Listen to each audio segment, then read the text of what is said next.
भुवनेश्वर में दुईदिनिया नुआ ओडिशा विश्व अभिवृद्धि और निजुक्ति सम्मेलन आरंभ।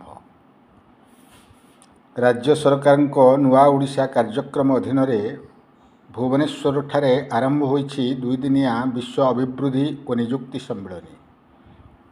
एथिरे विभिन्न शिल्प क्षेत्रर प्रमुख व्यक्तित्व, दक्षता विकास एवं निजुक्ति क्षेत्रर विशेषज्ञों सह नीति निर्धारक और ओडिशा वैषयिक शिक्षा तथा दक्षता विकास क्षेत्र सह जड़ित शिक्षाविद, वरिष्ठ अधिकारी और प्रशिक्षक माने जोग देइछन्ति।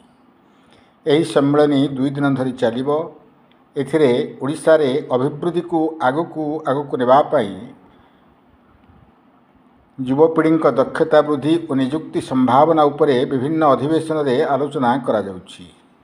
उद्घाटनी अधिवेशन दक्षता विकास और वैषयिक शिक्षा विभाग प्रमुख शासन सचिव श्रीमती उषा पाढ़ी, ओडिशा दक्षता विकास प्राधिकरण अध्यक्षा तथा विश्व दक्षता केन्द्र सीईओ श्रीमती अलका मिश्र, वैषयिक शिक्षा और तालीम निर्देशालय निर्देशक तथा ओडिशा दक्षता विकास प्राधिकरण सीईओ श्रीजुक्त रेघुजी उपस्थित रही समस्त को स्वागत करथिले।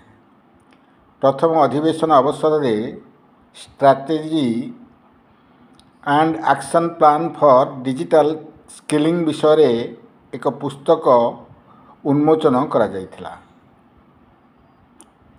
Sunil Mahapatra report, Krantidhara plus.